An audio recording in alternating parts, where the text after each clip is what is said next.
दोस्तों, आज मैं आपके सामने एक बार फिर से दिमाग को घुमा देने वाली मलयालम सस्पेंस थ्रिलर कम सोशलिस्ट मूवी को लेकर आया हूँ। मूवी की शुरुआत होती है एक कत्ल से, लेकिन खत्म कहाँ होती है उसका अंदाजा भी आप नहीं लगा सकते। मूवी अभी हाल ही में रिलीज हुई है, जिसका नाम आप स्क्रीन पर और पिंड कमेंट में देख सकते हैं। तो चलिए शुरू करते हैं आज की ये एक्सप्लेनेशन और देखते हैं कि ऐसा क्या खास है इस मूवी में। तो मूवी की शुरुआत होती है और हमें श्रीकुट्टी नाम की एक टीनेज लड़की दिखाई जाती है, जो अपना स्कूल खत्म होने के बाद एक दुकान से कुछ चीजें खरीदकर अपने घर चली जाती है। वहीं हम उसके परिवार की बात करें तो श्रीकुट्टी की माँ बिंदु एक सुपरमार्केट में जॉब करती है और आज अपना काम खत्म करके वो भी घर की तरफ निकल जाती है। अब घर जाते समय वो भी उसी दुकान पर जाती है जहाँ से श्रीकुट्टी ने चीजें खरीदी थी। फिर यहाँ वो दुकानदार बिंदु से बात करता है और बताता है कि अभी थोड़ी देर पहले श्रीकुट्टी मेरी दुकान पर आई थी और कुछ सामान ले गई। असल में वो ये सब इसीलिए बताता है क्योंकि बिंदु का उस दुकान में खाता होता है।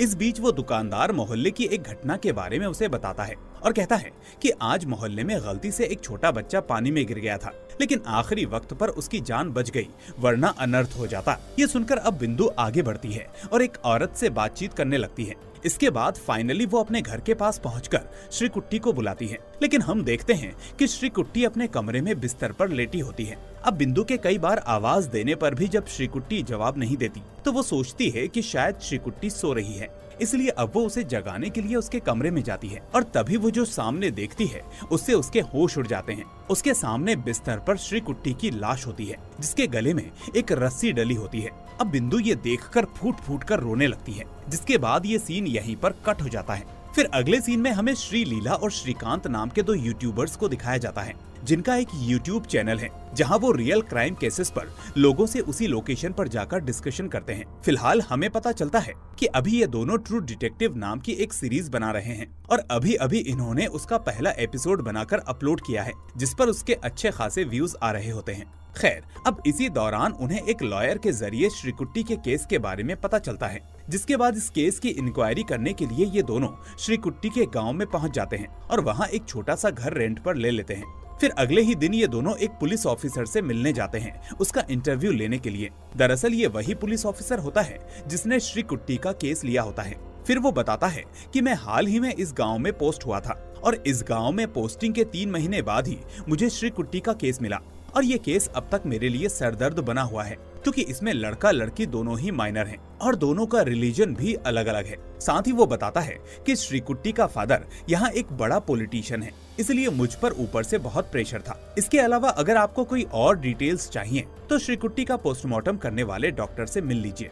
तो इसके बाद हम देखते हैं कि श्रीकांत और श्रीलीला उस फॉरेंसिक डॉक्टर से मिलने जाते हैं जिसने श्रीकुट्टी का पोस्टमार्टम किया था। वो डॉक्टर उन्हें बताता है कि श्रीकुट्टी की मौत फांसी से हुई, लेकिन वो उसने खुद नहीं लगाई, बल्कि किसी ने रस्सी से उसका गला घोंट दिया। साथ ही वो बताता है कि श्रीकुट्टी की उम्र 16 साल थी और उसके बॉयफ्रेंड की उम्र 17 साल, लेकिन वो दोनों ही अक्सर फिजिकल रिलेशन में रहते थे। ऐसा मुझे पोस्टमार्टम से पता चला, क्योंकि पोस्टमार्टम में उसकी बॉडी के अंदर कुछ सीमेंस के सैंपल्स मिले थे। तो श्रीकांत पूछता है कि ऐसा भी तो हो सकता है ना कि उस लड़के ने श्रीकुट्टी के साथ जबरदस्ती गलत काम किया हो। तो डॉक्टर कहता है कि नहीं, ऐसा नहीं था, क्योंकि पोस्टमार्टम के हिसाब से वो अपनी मर्जी से फिजिकल हुई थी। हाँ, लेकिन ये हो सकता है कि फिजिकल होने के बाद दोनों में किसी चीज को लेकर झगड़ा हुआ हो। इसके बाद श्रीकांत पूछता है कि क्या वो डीएनए सैंपल्स उसी लड़के के थे। तो वो डॉक्टर कहता है कि हाँ, उसी लड़के के डीएनए सैंपल्स मुझे उस लड़की की बॉडी से मिले थे, लेकिन इसके अलावा कोई खास सबूत नहीं मिला। ये सुनकर श्रीलीला पूछती है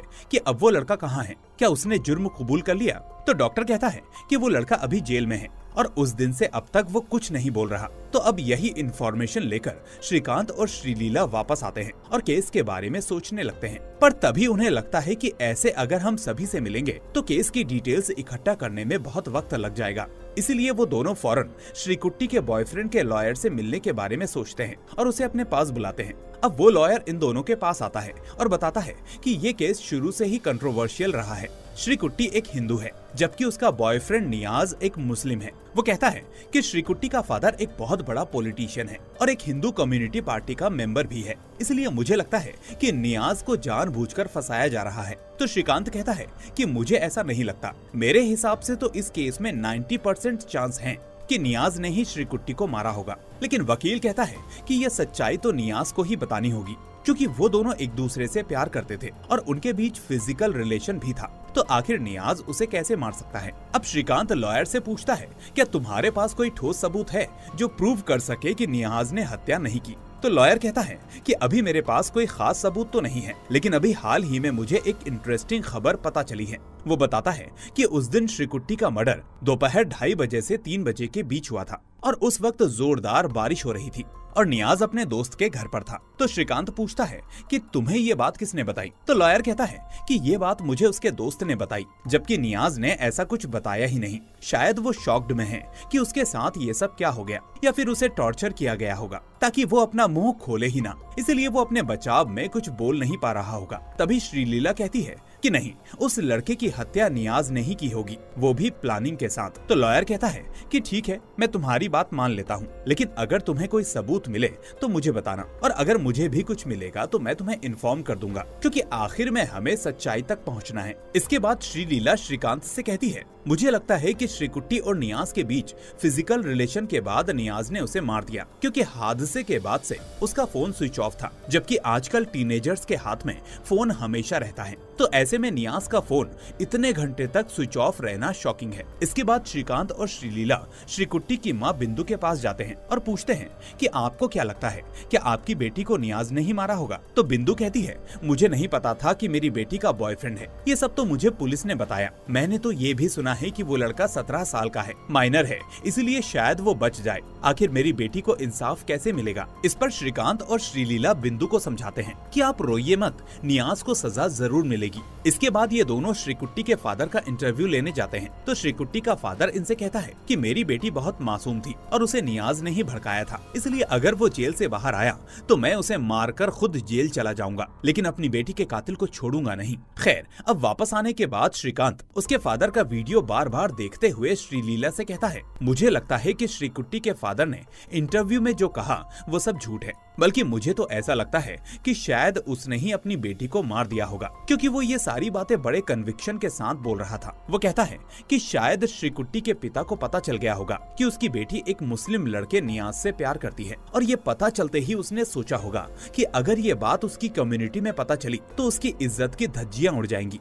इसलिए उसने अपनी इज्जत बचाने के लिए अपनी बेटी को मारकर इल्जाम नियाज पर डाल दिया होगा। तो ये सुनकर श्रीलीला भी कहती है कि हाँ, ऐसा हो सकता है, ये पॉइंट भी मुझे वैलिड लगता है। खैर, अब उसी वक्त नियाज का लॉयर श्रीकांत को फोन करके कहता है कि तुम्हारे लिए एक खुशखबरी है। मैंने नियाज से काफी देर तक बात की और उसे समझाया कि अगर उसने अपनी बात नहीं रखी तो उसे जेल हो जाएगी और शायद फांसी भी, इसीलिए अब डर कर ही सही आखिर में नियाज सच बताने को रेडी हो गया है। तो इसके बाद श्रीकांत और श्रीलीला नियाज से मिलने जाते हैं, जहां श्रीलीला उससे सीधा सवाल पूछती है कि तुमने श्रीकुट्टी को प्लान बनाकर मार दिया है ना, लेकिन इसकी वजह क्या थी ये हमें जानना है। तो नियाज कहता है कि ये आप क्या कह रही हैं? आखिर मैं उसे क्यों मारूंगा? मैं तो उसे अपनी जान से ज्यादा प्यार करता था और अभी भी करता हूँ। फिर श्रीकांत पूछता है कि अच्छा, फिर उस दिन के बारे में बताओ कि उस दिन तुम्हारी मुलाकात कैसे हुई थी और तुम लोगों ने क्या क्या किया था। तो इसके बाद वो उस दिन की बात बताने लगता है कि उस दिन सैटरडे था, इसीलिए मैं स्कूल नहीं गया था,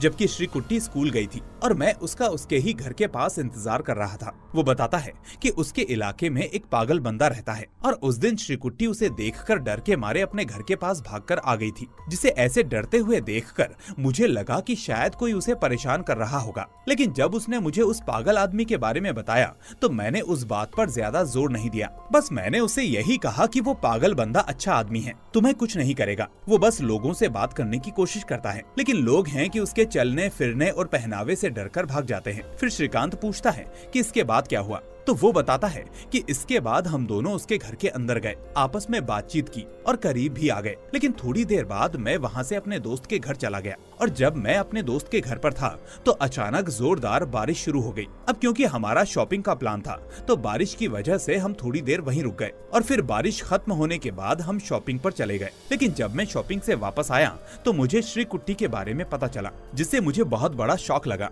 और जब तक कि मैं उस सदमे से बाहर आता उससे पहले ही पुलिस मुझे गिरफ्तार करके थाने ले आई। अब ये सब सुनकर श्रीलीला नियाज से पूछती है कि चलो मान लेते हैं कि तुमने श्रीकुट्टी को नहीं मारा, लेकिन फिर तुम्हारा फोन स्विच ऑफ क्यों था? आखिर तुम्हें किस बात का डर था? तो नियाज बताता है कि असल में मेरे पिताजी इस दुनिया में नहीं हैं और मेरा एक बड़ा भाई है जो सारी जिम्मेदारी उठाता है, लेकिन मैं हमेशा फोन में बिजी रहता था, इसलिए मेरे भाई ने गुस्सा होकर उसी दिन मेरा फोन तोड़ दिया था, जिसके बाद मैंने उससे काफी देर तक बात नहीं की थी। तो अब इसी बात को वेरीफाई करने के लिए श्रीकांत और श्रीलीला नियाज के घर जाकर उसके बड़े भाई का इंटरव्यू लेने की कोशिश करते हैं। लेकिन यहाँ हम देखते हैं कि नियाज का भाई उन पर गुस्सा होकर कहता है कि मैं किसी के सवालों का जवाब नहीं देता, स्पेशली सोशल मीडिया पर काम करने वालों को जो व्यूज के लिए और अपने पैसों के चक्कर में दूसरों की लाइफ में घुसने की कोशिश करते हैं, इसलिए प्लीज आप लोग जा सकते हैं। ये सुनकर अब श्रीकांत को बुरा तो लगता है, लेकिन फिर भी वो उससे पूछता है कि क्या उस दिन आपने अपने भाई का फोन तोड़ा था? तो नियाज का भाई कहता है क्यों, आपको ये क्यों जानना है? तो इस पर श्रीलीला चिढ़कर कहती है कि हम सच्चाई तक पहुंचने की कोशिश कर रहे हैं और हमें लगता है कि शायद कोई नियाज को फंसा रहा है, इसलिए अच्छा होगा कि आप अपने एटीट्यूड को ठीक करके अपने भाई के लिए इस केस में हमारी मदद करें। तो ये सुनकर नियाज का भाई थोड़ा शर्मिंदा होते हुए कहता है कि हाँ, नियाज मेरे मना करने के बाद भी दिन भर हमेशा फोन में ही घुसा रहता था, इसलिए उस दिन गुस्से में मैंने उसका फोन तोड़ दिया था। तो ये चीज वेरीफाई होते ही अब वो दोनों वहाँ से जाने लगते हैं। अब इसी बीच हम देखते हैं कि इस केस के दौरान छोटी छोटी बातों पर श्रीकांत और श्रीलीला के बीच में झगड़े भी होने लगते हैं, क्योंकि दोनों के हिसाब से इस केस का रुख कहीं और ही जा रहा था और ये दोनों भी अपने अपने पॉइंट ऑफ व्यूज को लेकर आपस में कॉन्फ्लिक्ट्स कर रहे थे। खैर, अब अगले दिन हम देखते हैं कि श्रीलीला इसी बारे में बात करने के लिए अपनी एक साइकेट्रिस्ट फ्रेंड के पास जाती है। वहाँ वो उसे बताती है कि मैं श्रीकांत से अलग होने के बारे में सोच रही हूँ, क्योंकि आजकल हम दोनों के बीच में छोटी छोटी बातों को लेकर लड़ाई और मनमुटाव हो जाता है। अगर ऐसा ही चलता रहा तो आखिर मैं पूरी जिंदगी उसके साथ कैसे बिताऊंगी? तो ये सुनकर उसकी फ्रेंड कहती है कि अरे, छोटी छोटी बातों पर इतना बड़ा डिसीजन मत लो। मैं तुम दोनों को कॉलेज टाइम से जानती हूँ, तुम दोनों बहुत अच्छे कपल हो, इसलिए एक बार दिल खोलकर बात कर लो, सारे गिले शिकवे मिट जाएंगे। क्योंकि ऐसी अनबन तो दुनिया के हर शादीशुदा कपल में होती है, तो क्या वो बार बार तलाक ही लेते रहेंगे? अब श्रीलीला उसकी बातों को ध्यान से सुनती है, लेकिन अभी भी उसका दिल उसकी बातों को मानने के लिए तैयार नहीं होता। वहीं हम देखते हैं कि दूसरी तरफ नियाज का बड़ा भाई जेल में जाकर उससे मिलता है और मिलकर उसे हौसला देता है। वो कहता है कि घबराओ मत, मुझे पता है कि तुमने कुछ भी नहीं किया। मैंने तुमको पहले ही समझाया था कि किसी भी लड़की के साथ दोस्ती मत करना, और करो तो आगे का अंजाम ध्यान में रखना, क्योंकि इस दुनिया में सीधे साधे लोगों के लिए कोई भी जगह नहीं है। लेकिन फिलहाल अब तुम फिक्र मत करो, हम लोग जल्द ही तुम्हें बाहर निकाल लेंगे। लेकिन इसके लिए तुम्हें एक काम करना होगा, और वो ये कि तुम इस केस के बारे में जो भी कुछ जानते हो वो सब सच सच अपने लॉयर को बताते रहना, ताकि वो तुम्हारी इस केस में पूरी मदद कर पाए। इसके बाद श्रीकांत और श्रीलीला नियाज के उस फ्रेंड गोविंद से मिलने जाते हैं, जिसके घर वो उस दिन शॉपिंग से पहले बारिश में रुका था। अब गोविंद से इस बारे में पूछने पर वो इनको बताता है कि उस दिन मैं और नियाज शॉपिंग पर जाने वाले थे और तकरीबन 1 या 1:30 बजे हम जाने की सोच रहे थे। लेकिन उसी वक्त मेरी माँ ने फोन करके मुझे घर बुला लिया, क्योंकि उन्हें मेरी आंटी को कुछ सामान देना था। लेकिन तभी जोरदार बारिश शुरू हो गई, और फिर बारिश के रुकने के बाद जब हम शॉपिंग करके घर जाने वाले थे, तभी हमें ये खबर मिली कि श्री कुट्टी मर चुकी है और किसी ने उसे मार दिया है। ये सुनकर अब श्रीकांत पूछता है कि तुम इतना एग्जैक्ट टाइम कैसे बता सकते हो? तो गोविंद कहता है कि सर, उस दोपहर 1:50 पर मेरी माँ ने मुझे फोन किया था और मैंने अपनी वो कॉल हिस्ट्री पुलिस को दिखाई थी और बताया था कि उस दिन नियाज मेरे साथ था और इसलिए मुझे ये सब याद है। अब श्रीकांत पूछता है कि तुम्हारी इस बात पर पुलिस वालों ने कोई रिएक्शन नहीं दिया या तुमसे कुछ और नहीं पूछा? तो गोविंद कहता है कि नहीं सर, पुलिस ने मेरी बातों को कोई तवज्जो नहीं दी और उल्टा नियाज को अरेस्ट कर लिया। अब श्रीलीला पूछती है कि ध्यान से सोचकर बताओ कि उस दिन जब तुम घर लौट रहे थे तो क्या तुमने उस एरिया में या श्रीकुट्टी के घर के आसपास कुछ अजीब नोटिस किया था? अब ऐसा वो इसीलिए पूछती है क्योंकि श्रीकुट्टी का घर गोविंद के घर के पास ही होता है। तो इस पर गोविंद कहता है कि मैम, जब मैं उस दिन लौट रहा था तो रास्ते में मुझे 2 लोग नजर आए थे, जिसमें से एक तो वो दुकान वाला था और दूसरा हमारे मोहल्ले की एक आंटी। तो अब आगे की लीड मिलते ही अगले दिन श्रीकांत और श्रीलीला उस आंटी से मिलकर उसका इंटरव्यू लेने लगते हैं। अब वो आंटी उन्हें बताती है कि मुझे तो ठीक से याद भी नहीं कि मैं उस दिन क्या कर रही थी और कहाँ जा रही थी, मुझे तो बहुत से काम रहते हैं। तो इसके बाद ये दोनों उस दुकान वाले से भी पूछताछ करने जाते हैं, जो वही दुकानदार होता है जिस पर बिंदु के घर का उधार खाता चल रहा होता है। खैर, अब श्रीकांत उससे पूछता है कि श्रीकुट्टी और नियाज एक दूसरे से प्यार करते थे, तो क्या ये बात मोहल्ले वालों को पता थी? तो ये सुनकर दुकान वाला कहता है कि नहीं सर, ये बात पूरे मोहल्ले में किसी को नहीं पता थी। ये बात तो हमें तब पता चली जब पुलिस ने पूछताछ करते वक्त हमें बताई। वो कहता है कि सर, मोहल्ले के कुछ लोगों का तो ये भी कहना था कि श्रीकुट्टी शायद उस लड़के के बच्चे की माँ बनने वाली होगी, इसलिए उस लड़के ने उसे मार दिया होगा। कुछ भी हो, लड़की ने अपने परिवार का नाम बदनाम कर दिया। इस पर श्रीकांत पूछता है कि ये सब छोड़ो और ये बताओ कि श्रीकुट्टी का पिता कैसा है, क्या वो गुस्सैल है, क्या वो अपनी फैमिली की केयर करता है। तो वो दुकान वाला उससे कहता है कि सर, उसे तो अपनी पार्टी के काम से फुर्सत ही नहीं मिलती, इसलिए वो अपनी फैमिली पर ज्यादा ध्यान नहीं दे पाता।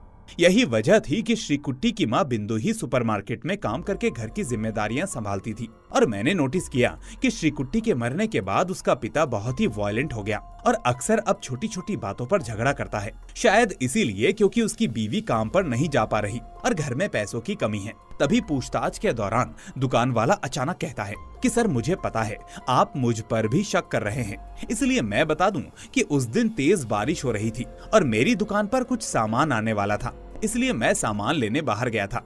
आप चाहो तो मेरे डीलर से पूछ सकते हैं। तो ये सुनकर श्रीकांत और श्रीलीला समझ जाते हैं कि इस दुकानदार का इस केस से कोई लेना देना नहीं है। इसके बाद श्रीकांत और श्रीलीला उससे पूछताछ करके आगे बढ़ते हैं और तभी उसी मोहल्ले का वही पागल बंदा श्रीलीला को देखकर उसका मजाक उड़ाने लगता है, जिससे श्रीलीला डर जाती है और इससे ये दोनों अंदाजा लगा लेते हैं कि नियाज ने ये बात सच बोली होगी कि उस दिन इसी पागल से डरकर श्रीकुट्टी भागकर अपने घर की तरफ आई थी। यानी नियाज जब ये सच बोल रहा है तो उसकी बताई हुई बाकी चीजें भी सही हो सकती हैं। अब थोड़ा और आगे जाने पर इन्हें पास में एक लेडी दिखाई देती है, जिसे देखकर ये सोचते हैं कि इससे पूछताछ करके देखते हैं। इसके बाद ये उस लेडी से उसका नाम पूछते हैं और फिर इस केस के बारे में जानकारी लेते हैं। साथ में श्रीकुट्टी के बारे में भी सवाल करने लगते हैं। तो यहाँ हमें इस लेडी का नाम पता चलता है, जो होता है देवी।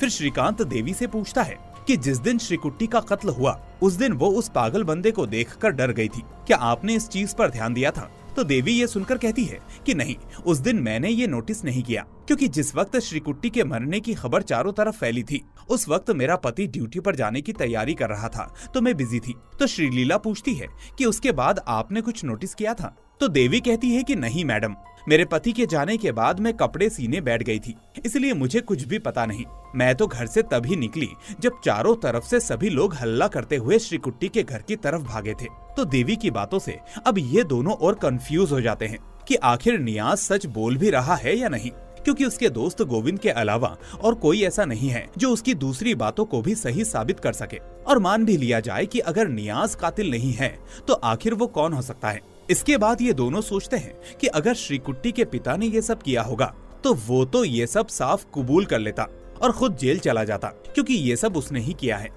खैर, अब उसी शाम श्रीकांत और श्रीलीला एक लड़के से मिलते हैं जो इसी गांव का था और जिसको इन्होंने एक खबरी की तरह इस गांव में चीजों का पता करने के लिए हायर किया था। अब ये लड़का इनको बताता है कि सर, वो देवी का हस्बैंड सुब्रमण्यम और श्रीकुट्टी के फादर के बीच हमेशा झगड़े होते रहते थे। गांव वालों को ये सब पता है, लेकिन किसी ने इस बारे में जिक्र नहीं किया, क्योंकि कोई सुब्रमण्यम से पंगा लेना नहीं चाहता। आखिर उसके पॉलिटिशियंस के साथ अच्छे रिलेशंस जो हैं। अब श्रीकांत पूछता है कि आखिर उन दोनों के बीच में किस बात को लेकर झगड़ा है। तो वो लड़का बताता है कि सर, असल में उनकी कम्युनिटी में जो पोस्ट सुब्रमण्यम को मिलनी चाहिए थी वो श्रीकुट्टी के फादर को मिल गई, जिसके बाद धीरे धीरे दोनों में दुश्मनी सी हो गई। अब श्रीलीला पूछती है कि इसके अलावा तुम्हें और कोई लीड मिली? तो वो लड़का कहता है कि नहीं मैडम, इसके अलावा कोई बात नहीं है, लेकिन हाँ, पूरे गाँव में लोग अपने अपने धर्म के हिसाब से इस केस को देख रहे हैं।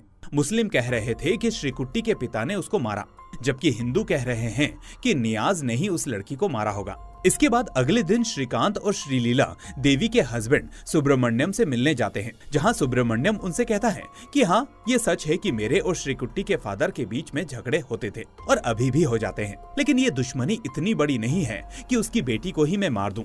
मेरा कोई बच्चा नहीं है, इसलिए मैं समझता हूँ कि बच्चे का होना माँ बाप के लिए कितना मायने रखता है। वहीं दूसरी तरफ हम देखते हैं कि मुस्लिम कम्युनिटी के कुछ बड़े लोग नियाज के घर आकर उसकी माँ और बड़े भाई को हौसला देते हैं कि आप लोग फिक्र मत करो, हम आपके साथ हैं।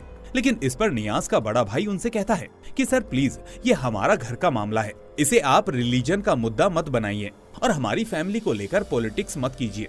इसलिए मेरी आपसे रिक्वेस्ट है कि आप लोग यहाँ से चले जाइए। बाकी आपने हमदर्दी जताई, इसके लिए मैं आपका शुक्रिया अदा करता हूँ। तो ये सुनकर वो लोग उसकी बात पर भड़क जाते हैं और कहते हैं कि एक तो हम लोग तुम्हारी मदद करने आए हैं क्योंकि दूसरा पक्ष तुम्हारे भाई को दबाए जा रहा है, ऊपर से तुम उल्टा हम पर ही गुस्सा कर रहे हो। इस तरह गुस्सा होकर वो लोग वहाँ से चले जाते हैं। फिर उसी शाम नियाज का लॉयर श्रीकांत और श्रीलीला को एक कैफे में मिलने बुलाता है। वहाँ वो उन्हें बताता है कि मैंने दोबारा फॉरेंसिक डॉक्टर से बात की थी और उसे अपनी इन्वेस्टिगेशन में पता चला है कि श्रीकुट्टी के घर के पास किसी ने मिर्ची का पाउडर डाला था ताकि पुलिस के कुत्तों को भड़काया जा सके। लेकिन हैरानी की बात यह है कि उस मिर्च के डिब्बे पर कोई फिंगरप्रिंट्स नहीं मिले हैं और उससे भी शॉकिंग बात यह है कि ये जानकारी असल में FIR कॉपी में नहीं थी। ये सब मुझे उस डॉक्टर ने बताया फॉरेंसिक लैब में रखे हुए सैंपल को देखकर। आगे वो बताता है कि अगर मैं इस सबूत को रजिस्टर करवाऊंगा तो नियाज को इस केस में प्लस पॉइंट मिल जाएगा और मुझे यकीन है कि वो लड़का बेगुनाह है, जबकि पुलिस हाथ पर हाथ रखकर नियाज को दोषी बनाए हुए है। उन्होंने तो जैसे मान ही लिया कि नियाज ही असली कातिल है। खैर, अब अगले दिन श्रीकांत और श्रीलीला उसी मोहल्ले की एक और आंटी से मिलते हैं और उससे पूछते हैं कि आंटी, जिस दिन श्रीकुट्टी मरी तब आप कहाँ थी और क्या आपने उस दिन कुछ अजीब नोटिस किया था? तो वो कहती है कि उस दिन जोरदार बारिश हो रही थी, लेकिन फिर भी मैं अपने पार्टी ऑफिस जा रही थी और तभी मैंने शकीला को देखा जो बुर्खा पहनकर कहीं जा रही थी। इसलिए अगर आपको उस दिन के बारे में जानना है तो शकीला से जाकर आप बात कर सकते हो। तो ये सुनकर श्रीकांत और श्रीलीला शकीला से मिलने जाते हैं, जहां शकीला उन्हें बताती है कि उस दिन जब मैं घर पर काम कर रही थी तो मैंने देखा कि श्रीकुट्टी उस पागल आदमी को देखकर डर के मारे अपने घर की तरफ भाग रही थी और ये देखकर मुझे हंसी आ गई थी। लेकिन तभी मुझे अचानक मेरे बच्चे के रोने की अजीब सी आवाज सुनाई दी और जब मैंने उसे जाकर देखा तो पता चला कि मेरा बच्चा पानी में गिर गया था। वो तो भला हो खुदा का कि मैं उसे लेकर फौरन हॉस्पिटल पहुंच गई और मेरे बेटे को कुछ नहीं हुआ, क्योंकि अगर उसे कुछ भी हो जाता तो मेरे ससुर और हस्बैंड मुझे मार ही देते, क्योंकि मेरी सास पहले से ही मुझे बहुत टॉर्चर करती है। अब अपनी इन बातों को बताकर शकीला रोने लगती है और श्रीलीला उसे संभालने लगती है। इसके बाद हम देखते हैं कि श्रीकांत और श्रीलीला अब तक रिकॉर्ड किए गए सारे स्टेटमेंट्स एडिट करके अपने YouTube चैनल पर अपलोड करते हैं और फिर ये वीडियो पूरे YouTube के साथ साथ उस इलाके के लोगों के बीच फैल जाती है। और फिर उस वीडियो को देखने के बाद शकीला की सास को अपने ऊपर बहुत अफसोस होता है और वो उसे फोन करके सॉरी बोलती है और कहती है कि आज के बाद मैं तुम्हें कभी तंग नहीं करूंगी। खैर, तो दोस्तों, इसके बाद मूवी में जो कुछ भी होता है उससे ये मूवी एक दूसरी करवट ले लेती है, क्योंकि अब अगले दिन हम देखते हैं कि श्रीकांत अचानक श्रीलीला के पास एक बुरी खबर लेकर आता है, जहां वो उसे बताता है कि हम जिस देवी नाम की औरत से उस दिन मिले थे, अभी अभी मुझे पता चला है कि वो अब इस दुनिया में नहीं रही, लेकिन पुलिस को उसके पास से एक लेटर मिला है जिसमें देवी ने इस केस से रिलेटेड कुछ बातें लिखी हैं और अब मैं उसी लेटर को लेकर मैं यहाँ आया हूँ। ये सुनकर श्रीलीला के होश उड़ जाते हैं और वो कहती है कि फौरन इस लेटर को पढ़ो कि इसमें लिखा क्या है। इस तरह अब श्रीकांत उस लेटर को पढ़ने लगता है, जिसके बाद सीन यहाँ से फ्लैशबैक में चला जाता है। अब यहाँ हमें पता चलता है कि दरअसल देवी और सुब्रमण्यम की शादी को 10 साल हो चुके होते हैं, लेकिन इस बीच अभी तक इनकी कोई संतान नहीं हुई होती और इसी वजह से देवी के ससुराल वाले और उसका हस्बैंड उसे बहुत परेशान करते हैं और बात बात पर उसके ऊपर तंज कसते हैं। तभी रिलेटिव्स में से उन्हें एक आदमी डॉक्टर के पास चेकअप करवाने की सलाह देता है ताकि पता चल सके कि आखिर कमी किसमें है और फिर उसका इलाज हो सके। अब मर्द होने की वजह से देवी का हस्बैंड अपना चेकअप करवाने से मना कर देता है, क्योंकि उसे डर था कि उसमें कमी हुई तो लोग उसका मजाक उड़ाएंगे और समाज में उसकी नाक कट जाएगी। वेल दोस्तों, ऐसे आदमी को मर्द नहीं नामर्द कहना चाहिए, जो खुद इस चीज से डरता हो और अपनी बीवी को इसके बारे में सुनाता हो। इस तरह अब वो अपनी बीवी यानी देवी को अपनी टेस्टिंग करवाने के लिए फोर्स करता है, जिसके बाद एक दिन टेस्टिंग करवाने के लिए देवी हॉस्पिटल चली जाती है। इसके बाद रिपोर्ट्स आने पर पता चलता है कि देवी की किस्मत ही खराब थी, क्योंकि सारी प्रॉब्लम असल में देवी में ही निकलती है और ये पता चलते ही उसका हस्बैंड उस पर और हावी हो जाता है और उसे बात बात पर काम को लेकर ताने मारने लगता है कि तुम मुझे कभी बच्चा नहीं दे सकती तो कम से कम ढंग से घर के काम तो कर लो। और अब रोज रोज इन तानों को सुनकर देवी मायूस हो जाती है और कभी कभी ढंग से खाना भी नहीं खाती और मेंटली इल होने के साथ साथ फिजिकली वीक भी होने लगती है। फिर इसी दौरान एक दिन शकीला उनकी कॉलोनी में आती है, जिसकी हाल ही में शादी हुई होती है। इसके बाद देवी देखती है कि 1-2 महीने में ही शकीला माँ बनने वाली होती है और ये देखकर वो बहुत खुश होती है, क्योंकि वो जानती थी कि माँ बनना कितना सुखद एहसास होता है। इसलिए वो इसी एहसास को बांटने के लिए शकीला के घर जाकर उसकी सास से पार्टी मांगती है कि आंटी, अब तो आप दादी बनने वाली हैं, फंक्शन कब करोगे? लड़का हुआ तो क्या और लड़की हुई तो क्या नाम रखोगे? ये कहते हुए वो ऐसी खुश होती है जैसे वो अपने बच्चे बच्चे के बारे में बात कर रही हो। लेकिन भला हो शकीला की सास का, जो ये सोचने लगती है कि कहीं देवी उसकी बहू को नजर ना लगा दे। इसलिए वो उल्टा उससे कहती है कि बच्चा हमारे घर में आएगा तो तुम क्यों इतना उछल रही हो, जरा बताओगी। तो देवी इस बात पर चुप हो जाती है क्योंकि उसे ऐसे शब्दों की उम्मीद नहीं थी, इसलिए वो इसके बाद एक शब्द नहीं कहती। लेकिन शकीला की सास आगे बोलती है कि आजकल के लोगों को अपने दुख से ज्यादा दूसरों की खुशी से जलन होती है। खुद के घर में तो चिराग जला नहीं, दूसरों के घर में अंधेरा करने आ गए, बड़ी आई पार्टी मांगने। ये सुनकर देवी का दिल बुरी तरह से टूट जाता है और उसे बहुत बुरा लगता है। इसके बाद शकीला की माँ यही बात पूरे मोहल्ले में कह देती है कि देवी की नजर बहुत बुरी है, खुद को बच्चा नहीं हुआ इसलिए दूसरों के बच्चों को नजर लगाती है, तो तुम अपने बच्चों को उससे दूर रखना। इस तरह हम देखते हैं कि मोहल्ले वाले भी देवी को नीची निगाहों से देखने लगते हैं और अपने बच्चों को उसके आसपास भी भटकने नहीं देते। अब इससे होता यह है कि देखते ही देखते देवी डिप्रेशन में चली जाती है और लोगों से मिलना जुलना तो दूर, घर में भी बात करना बंद कर देती है। फिर कुछ महीनों बाद जब शकीला को बेटा होता है तो उनके घर में खुशियां छा जाती हैं। तो देवी के घर वाले उसे वापस ताने मारने लगते हैं, जो कुछ महीनों से शांत थे, या कहो कि इसके हैबिचुअल हो गए थे। फिर ये सब देखकर देवी अंदर ही अंदर घुटने लगती है और धीरे धीरे एक साइको की तरह बनने लगती है। अब देवी सोचने लगती है कि शकीला के बच्चे को देखकर ही मेरे घर वाले मुझे ताने मारते हैं, इसलिए अगर वो बच्चा नहीं रहेगा तो ये ताने भी फिर से बंद हो जाएंगे। तो उस दिन जब शकीला बाहर कपड़े सुखा रही होती है तभी देवी मौका पाकर चुपके से उसके घर में घुसती है और फिर उसके बच्चे को पानी में डुबो देती है। लेकिन वो कोई कातिल तो थी नहीं, इसलिए वो बच्चा अचानक रोने लगता है और इसी बीच शकीला उसकी आवाज सुन लेती है। फिर वो अंदर की तरफ भागती है, जबकि देवी इतने में किसी तरह वहाँ से भाग निकलती है। लेकिन ठीक उसी वक्त श्रीकुट्टी उस पागल आदमी को देखकर डर के मारे अपने घर की ओर भाग रही होती है। पर देवी उसे घबराया हुआ देखकर और ऐसे भागते हुए देखकर यही सोचने लगती है कि शायद श्रीकुट्टी ने मुझे शकीला के घर पर वो सब करते हुए देख लिया होगा, इसलिए वो डरकर भाग रही होगी। और इसी चीज का अंदाजा लगाते हुए देवी यही सोचने लगती है कि अगर श्रीकुट्टी ने कुछ भी पुलिस को बता दिया तो मैं जेल चली जाऊंगी और मुझे फांसी हो जाएगी। यानी डिप्रेशन में होने की वजह से ये चीज धीरे धीरे देवी के ऊपर हावी होने लगती है, जिसके बाद वो एक बड़ा कदम उठाने का डिसीजन लेती है। ठीक उसी वक्त हम देखते हैं कि श्रीकुट्टी अपने घर पहुंचती है, जहां नियाज उसके साथ मौजूद होता है। अब ये दोनों थोड़ा रोमांटिकली बातें करते हैं और फिर नियाज अपने दोस्त के घर चला जाता है क्योंकि उसे शॉपिंग के लिए जाना था।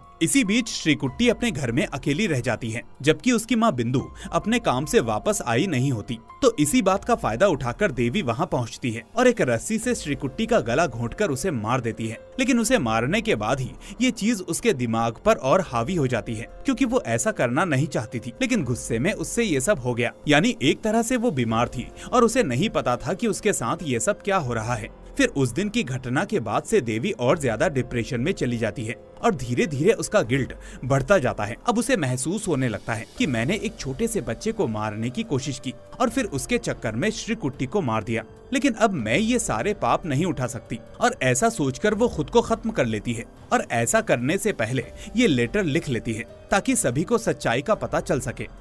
अब प्रेजेंट में श्रीकांत और श्रीलीला इन सारी बातों को अपने चैनल पर वीडियो बनाकर अपलोड करते हैं और सच्चाई जानकर श्रीकुट्टी के पेरेंट्स बहुत दुखी होते हैं। यहाँ हम ये भी देखते हैं कि बिंदु ने कई बार देवी के डिप्रेशन को महसूस तो किया था, लेकिन कभी उससे खुलकर बात नहीं की थी, वो भी ये सोचकर कि ये उसके घर का मामला है, तो मैं क्या बात करूं और क्या समझाऊं। खैर, इसके बाद नियाज बाइज्जत बरी हो जाता है और इस केस के दौरान श्रीकांत और श्रीलीला के बीच भी वापस से बहुत अच्छी अंडरस्टैंडिंग हो जाती है और इसी के साथ ये मूवी यहीं दी एंड हो जाती है। तो दोस्तों, अब आपसे एक सवाल करता हूँ कि आखिर इन मौतों का असली जिम्मेदार कौन था? क्या देवी इसके लिए सबसे बड़ी जिम्मेदार थी या फिर ये समाज और इसमें रह रहे मतलबी और ईर्ष्यालु लोग इसके जिम्मेदार थे? जैसा कि हमने देखा कि देवी के घर वाले उसे ताने मारने लगे, फिर शकीला की सास ने भी कसर नहीं छोड़ी, ऊपर से बिंदु ने भी ये सब नोटिस तो किया लेकिन उससे बात नहीं की क्योंकि वो उसके परिवार का मामला नहीं था, जिस वजह से देवी की डिप्रेशन उसे पागलपन के मुकाम तक ले गई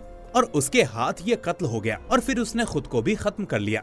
दोस्तों, ऐसा हम भी करते हैं। हम समाज, पड़ोस, मोहल्ले और सड़क पर हो रही गलत चीजों को देखकर भी इग्नोर कर देते हैं, वो भी ये सोचकर कि ये हमारा मामला नहीं है, जबकि ये भूल जाते हैं कि समाज का नाम ही समाज इसीलिए पड़ा है क्योंकि वो चीज सभी से जुड़ी है। हो सकता है कि शकीला की सास सभी को ज्यादा नहीं बोलती, तो बाकी पड़ोसी भी देवी से ठीक से बात करते। हो सकता है कि बिंदु उससे बात करती तो देवी इस हद तक डिप्रेशन में नहीं जाती। हो सकता है कि देवी के घर वाले उसका इलाज करवाते या बच्चा गोद लेते या कुछ भी करते, लेकिन उस पर इल्जाम लगाना सही नहीं था, क्योंकि अगर उसके पति में कमी होती तो कोई भी उसके साथ वो सब नहीं करता जो पूरे समाज ने किया। इसलिए दोस्तों, जहाँ भी गलत होते देखो, बोलो या अपना दखल करो, क्योंकि अगर वो चीज कल को तुम्हारे साथ हुई तो कोई तुम्हारे साथ खड़ा नहीं होगा। इसी चीज के साथ मैं सभी से रिक्वेस्ट करूंगा कि इस वीडियो को लाइक करके अपने दोस्तों के साथ और सोशल मीडिया पर ज्यादा से ज्यादा शेयर कीजिए। साथ ही इस चैनल को सब्सक्राइब करके नोटिफिकेशन बेल को भी दबा दीजिए ताकि कोई भी वीडियो आपसे मिस ना हो। अब मैं मिलूंगा आपसे अगली ऐसी ही शानदार मूवी के साथ। टिल देन, अपना और अपनों का ख्याल रखिए एंड थैंक्स फॉर वॉचिंग।